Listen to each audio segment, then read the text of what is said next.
Yesu katugenda maso Starlight Films Uganda intandikwa tugenda maso mpolampola bana fa Starlight Film Production banono bo basangibwa Bulanga ikyatandika butandise antugenda maso katokutuseko filimu yaffe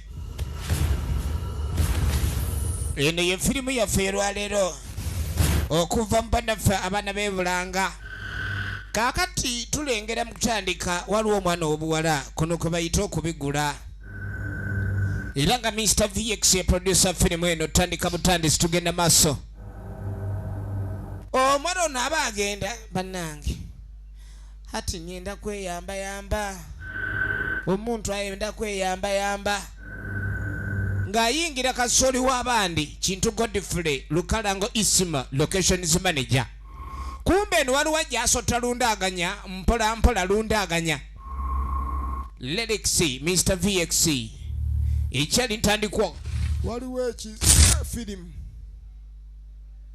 muzee ali ku gaali agenda kumbe waliwo ekiyingidde tannalaba yali ku lugendo lwe talina buzibu bwonna ensi erimu ebyeneena wuno omukazi azenga omukazi owa bulijjo muzee abadde ali ku lugendo ne bamunyweza kino kye bayita okukaba kumbe yabadde agenza okweyamba ali mu kasoli ogenda okwetegereza ekintu kyalaba kino tolina bw'okyogera okujjako okuzaako obuza emisinde muzeyi ne bakanyuka eri Musa Casablanca kino akirengedde agenze kinyumiza mulala sakakomerera enduulu kino kyalabye toli filimu etandise bagiyita obunkenke panic etandika butandisi tugenda maaso mpolampola tosande kuleka ndi osubwa twaga tulaba obunkenke ku mulundi guno era nga ku kikwe buva ani aleeta obunkenke ani abwogeddeko ani abulowoozaako naani yabuleeta Mr. VX director waayo etandika butandisi tugenda maaso mpolampola era tugenda kutusaka abazanyi babamanyi amuli Mr. VX ng'akwereza nga Vincent etandika butandisi tugenda maaso mpolampola era nga bannaffe Abenito Sheila ngono akwereza nga Sheila mu filimu era entandikwa tugenda maaso mpolampola tosande kusubwa bunkenke Minton Rasi ng'akuzanyira nga Raston entandikwa tugenda maaso naye abaana baffe beeyidinda era nga ab'ebulanga mwena tubaagala nnyo nayigaga Halima ye mama Zakia entandikwa ku mulundi guno abaana ab'ebulanga batwetedde filimu yino ate nga Koko Raymond Pasita Koko ekyali ntandikwa tugenda maaso mwogeza Zakia tukyali ku nyanjula ya filimu era tutandika butandise era nga sagadde bakunyumiriza bunyumiriza entandikwa ey'ekifaananye Lukalango Isima ng'akwereza nga Lusima era tutandika butandisi Musa Casablanca Kisambire Musa entandikwa filimu egenda maaso era nga sagadde akunyumiriza bunyumiriza namukwana na Sula ngono akwereza nga Nusula linanga Kintu Godfrey ng'akwereza nga Kawewere God entandikwa tugenda maaso eyakanyamberege bili bawa faima bili bawa ngona akuzanyira nga Ssanyu ku kindi kye tulengedde mu ntandikwa omukazi oli ayingidde nga jidde mu kintu ekitategerekese yavaawa era kye kyamuleeta amaanyi g'alina ag'omusambwa ku mulundi guno okutandika okuleeta emitaana ku kyalo twagala tumanye omuntu ono kiki ddala nayigaga Aneti ngona akwereza nga Aneti etandika butandisi tugenda maaso etandika butandisi Sawejeladi ng'akwereza nga Jogoloto entandikwa tugenda maaso ate nga Kawala Sawuya ng'akuwereza nga Sawuya ekyali ntandikwa filimu so nga Sebagala William ngono yagenda kuwereza nga Wire etandika butandisi antugenda maaso so nga Kanaya Isa ngono akwereza nga Isa kakati tulina Kawuma Josephine ng'akwereza nga Kawuma ekyali ntandikwa era nga Shamusa Balike ng'akuzanyira nga Shakira. Tutandika butandisi tugenda maaso mpolampola era nga Nantale Aisha ng'ono yajja kuzanyira nga Aisha. Tukyali ku ntandikwa Ssentongo Haimani ng'akuweereza nga Emma. Kuno kwonna kwanjula kwayo era twagala tumanye ku mulundi guno emyezi 2 emabega ng'embeera gye tulengedde ku kyalo eyo tennabaawo eva ku ki? Emyezi 2 emabega, ennaku ezisookera ddala. Kale nno waliwo abaali bagenda maaso ne Kidima era nga Kidima ky'oyinza okuleka ndyokola okubanga okozesa nkumbi oba okusika waya. Mr VX yayiye olugero lwa firimu eno era ng'omuziki gwonna ogugirimu Mr VX yagusaamu nga tulengera abaana b'obuwala abali ku lubimbi bali kye beeyita okakalabya, bali mu kakalabya. Mwogeza Zakia Shamusa Balike makeup artists. Tutandika butandisi tugenda maaso mpolampola. Budde ku makyanga kya bulijjo okulima kuba kwakomecha. Kanaya Isa Custom Designer. Tulengera sawa yakola kumacha kumaliri Abenito Sheila Assistant Costume Designer. Ekyali ntandikwa firimu munnaffe agenda maaso ku kyokulima Mr VX screen player wa firimu yaffe etandika tugenda maaso ate nate tukyali ku nyanjula yaayo. Aaron Zohan social media ekyali ntandikwa tugenda maaso.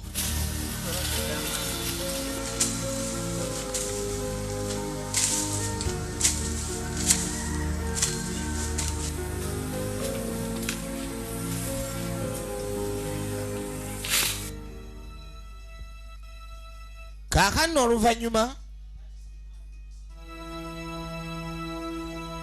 twadde erudda, waliwo abaali batudde erudda nga bagenda maaso n'okulinkani beesa bali ku mweso gwonna guzanyibwa abasajja. Wambi yatifu assistant director. Mweso guno gukola amakulu kwegamba gye gimu ku mizannyo egibeerawo mu kugegayaza okutwaliriza obudde. Mr VX ye muwandiisi wa firimu. Tukyali ku ntandikwayo tugenda maaso era nga Mr VX executive full producer waayo. Firimu yaffe etandika tugenda maaso mpolampola. Wanji Kakato nayita Shanyu amugamba waayi nze bannaye nze nkoyo okulya akawunga ka buli lunaku. Be bannaffe tulengedde ku lubimbi akawunga kafuuse uniform eyambalwa ewaka ewaabwe buli lunaku ebafumba.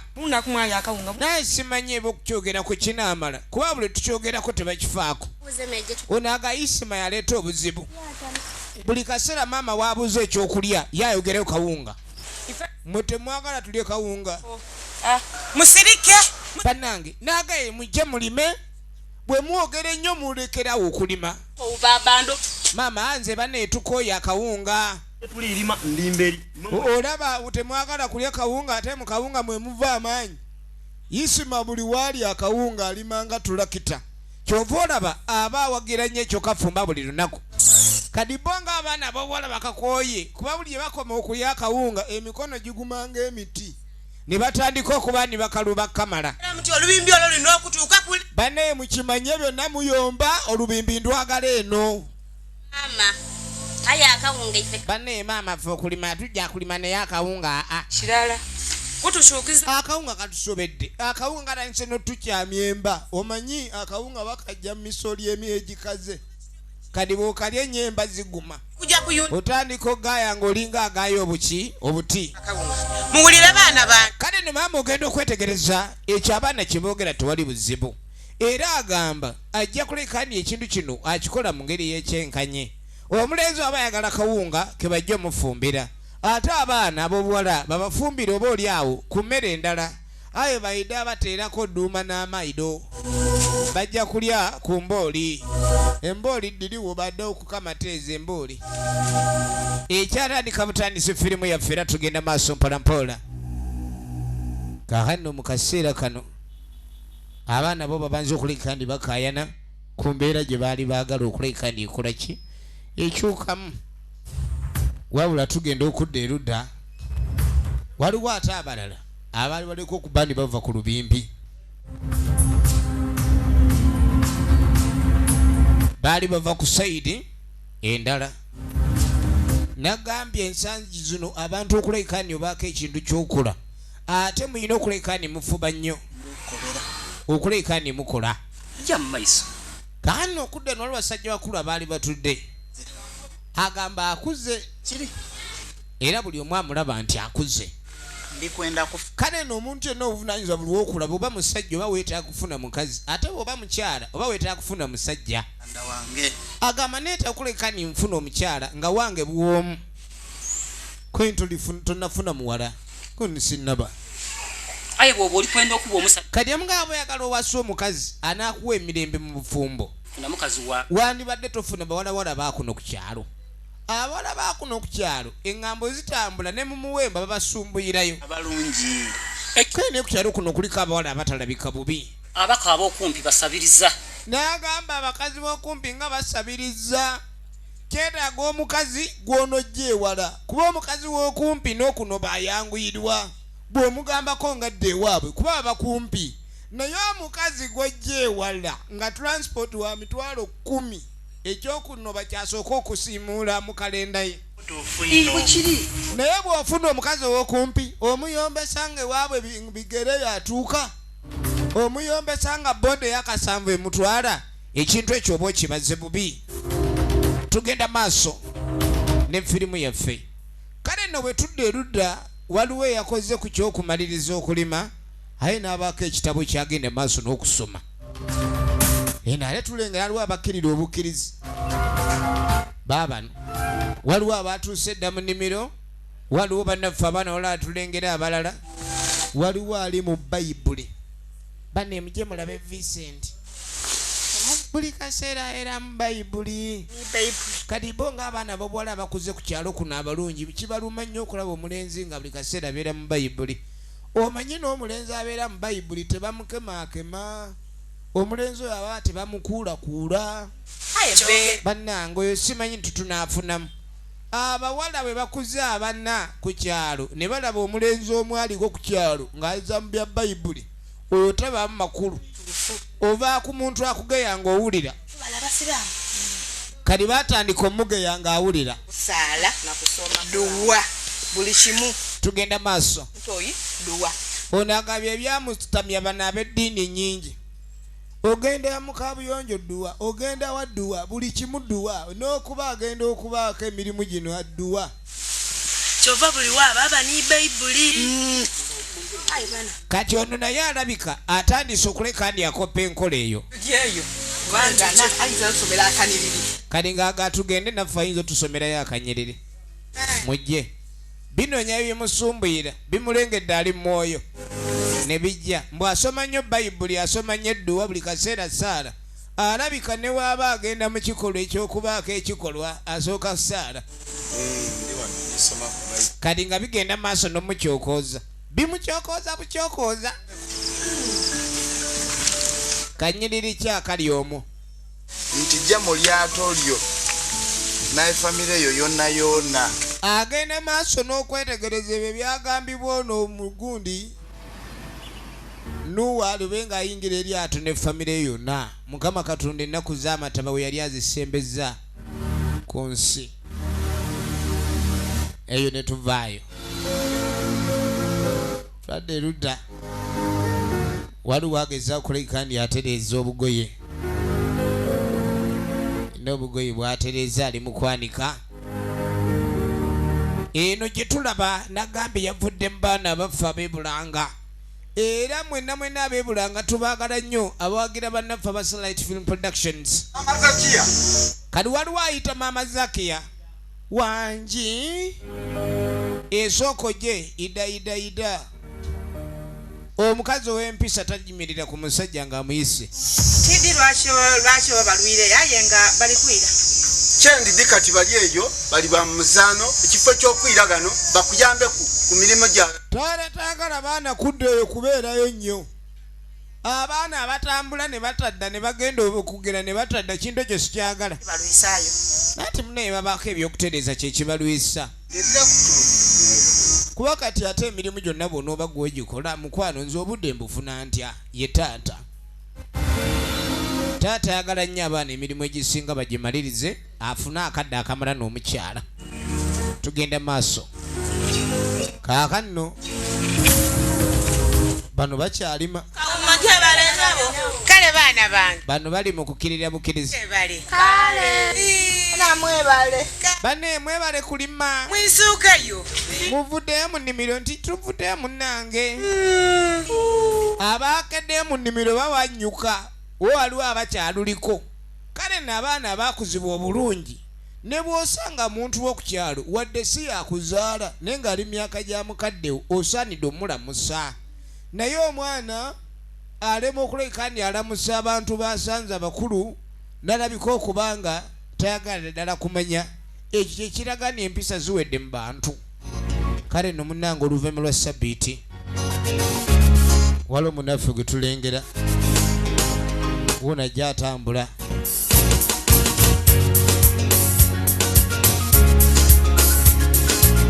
gyatambula mpola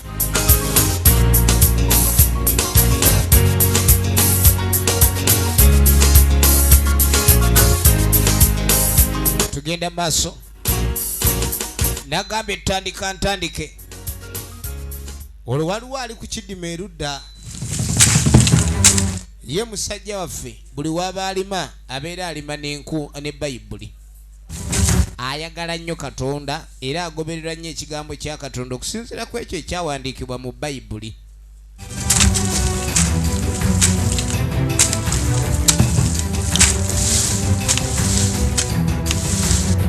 tugenda maaso ye mwana mulenzi Vincent Mr. VX abaana b'omusoga tubaagala nnyo mwenna abaana b'omu Eastern obusoga bulayire kati ogenda okudda eno bano abawala nga batuula ono agaba nimujjukire tukuze nze nina ofumbirwa era nina okulabika ndowooza ku musajja gwe njagala okuwasa era nga mugagga nkeni we tulowooza ku basajja be tugenda okufumbirwa oyagala bagagga banaavaawa nkeni mu kyalo muno naye saagala kulabika ni ate nfunamu omusajja omwavu kati omugagga omufuna otya kati nze kyemmanyi sinnalaba mugagga naye nina omufuna okimanyi ennaku zino kizibu okumanya omwavu oba omugagga oyinza osanga Mr. VX ng'akubye ekikalu n'olowooza ni sente wakaze piro kumbe talinaamu wadde nga sente zizirawo ono agaba naye nze tukuze tulima nange saagala fumbirwa musajja anannemesa ono aganze sifaayo yenna gwe mba nfunye kasitaba nga njagala nga nange mwagala ebyesente mukisa gujja luvannyuma lw'okulabika ni mulimu katonda wakati wammwe Zaki yogamba ki muntanga mbuuza ebyo biki bye mbuuza ebibuuziboozi bonono labo mukufumbirwa ebibuuzi bye mutanga musobola okunaba muntu ebibuuzi byeyimwe saona basada mwagala kunteeka mu bibuuzi ebitanga sambwe simanyi basajja nze sinnatuwa kufumbirwa ono akimanyi we bakuwasa oba osula ku buzibu nze saagala ebyo temuddamu kunnyumiza bibuuzi byammwe mukufumbirwa nfumbirwa omusajja ambonyebonye kale leka tumuleke ngeni oba tayagala tumuveeko tole mumbozi naye waliwo enkoko yonna eyinza okukula n'etabiika nga nseera eba ejja kubiika kati aba yeefulani tayagala kubiika kati oyo ovaako muve nolayika kuba tukola kirala kaakati okudda eno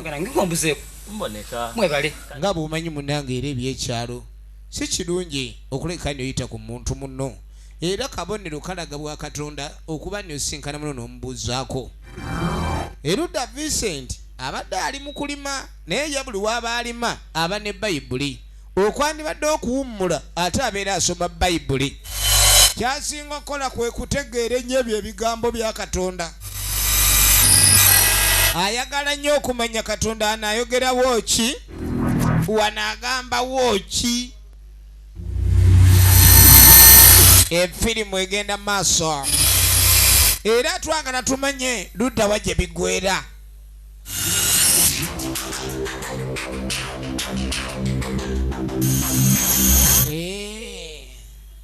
Bagiyita obunkenke agenda maaso okusoma ne buli lusoma alina ebintu byagenda maaso n'okulika ndi byalaba. Njagala olabe buli wasoma alina kyalaba.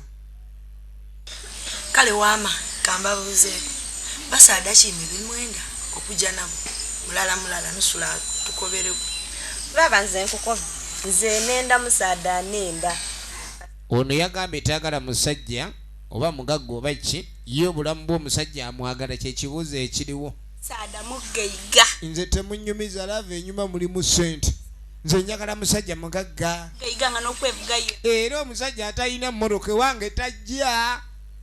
Zakia iwe okoboti Wamagga okambawo ki nabatamiddwa dda nabagaye temuddemukunga tamu mpozi za bufumu bamulaba ntuusa ofumira temudaba byogera ebyo mwantamye bagwe entamu tobyogera tola mu ntondo lwaki mwagala okundeetera obuzibu mujja kummeza entondo mutuuse kufumbirwa fembayo oba ono obufumbo bwamukola ki obufumbo bulinga obwamusuna omuwala naakula nno n'ebbere ne lituuka oggwa naye nga tayagala bufumbo omuvaako basinala apise entumbu evudde ne mu by'abakyala eyingira baba boda yokagule mwana baba nkavu tugenda maaso gwensinga okutegera ayo deja kane tudda ku bannaffe bano bagenda maaso bizinesi gye baalimu ennyo yali ya mwanyi kati ono abaliramu munne mbw alina ekyalo kye yazudde ekyalo kye bayita buwolomera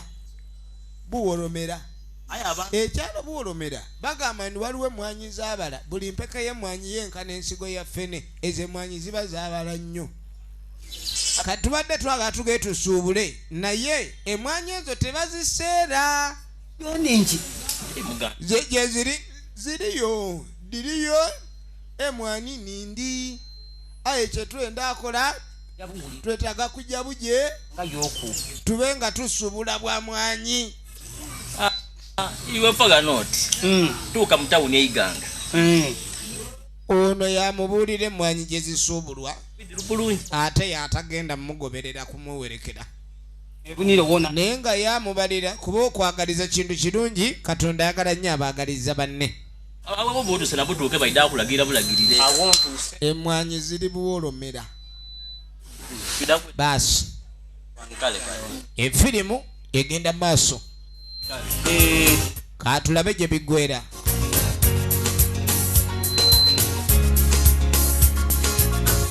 Eyo nga tuvaayo musajja mukulu wuuyo yazigiridde musajja munne wa gye batunda emmwanyi. Kaakati ono ng'ajja ku ggaali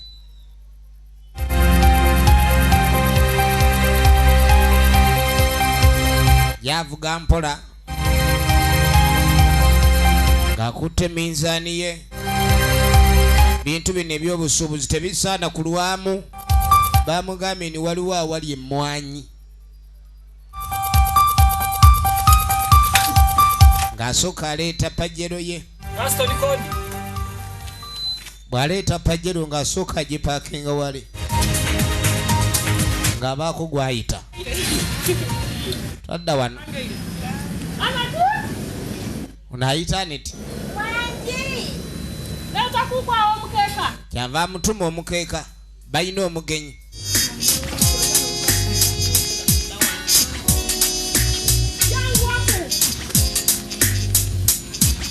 Aniti ng'aleeta omukeeka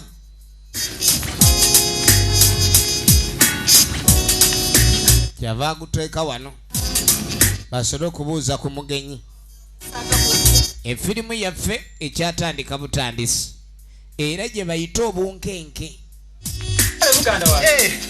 Kaakati nno tudda wano eriawo etyo otuliawo kankuletere ku kyotya kaino yagala kukyakutuulako tunyumyemu ng'amugamuloza nno nze kunyumya eri omukwano gwange Kanigamugalo yambulidde ku ddiiro ye mwani kama mbu waliwo emmwanyi ziri eri nnyingi ziri Buwolomera enjeyo ndi kyokka mbadde njagala okugenda e Buwolomera eno naye nga neetaaga omuntu anannyambako.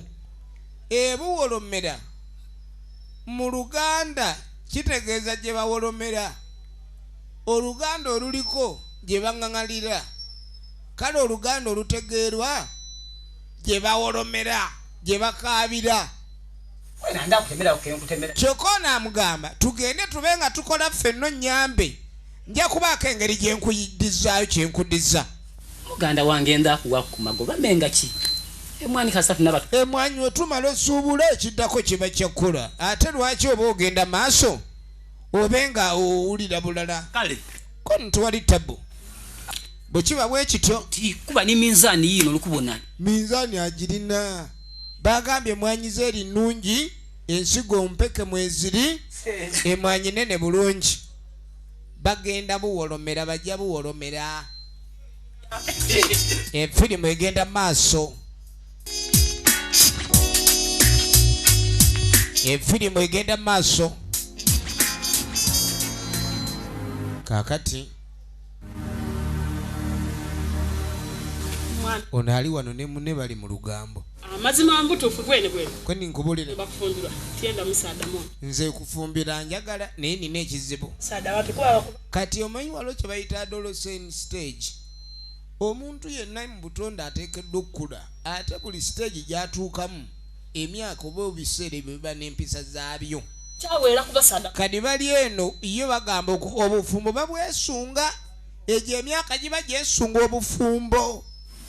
Naye bali wano mbu tebaagala abasajja bampi, mbu abasajja abampi baba n'olugambo n'okusinga abakazi. Omusajja omumpi aba n'olugambo ng'olugambo lw'alina lusinga n'olw'abakazi.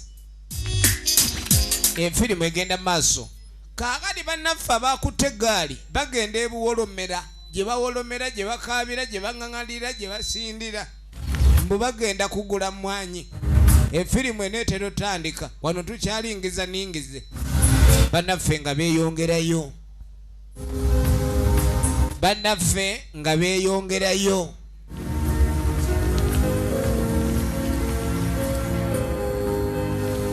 Bannaffe nga beeyongerayo.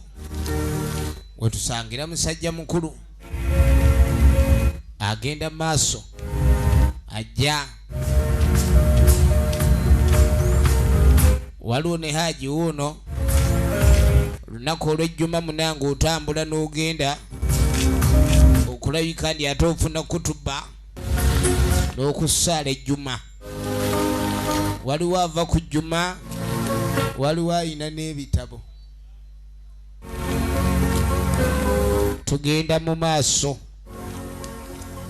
owoza tinatera otuuka muganda wange lugendo kiro n'olutakoma be tujja kubuukiza wamberi gale nga kasanga olugendo olusigayo tirugangu ino. Abagenze e Buwolomera baabano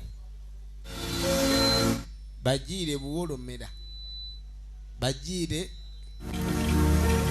e Buŋŋaŋaliro.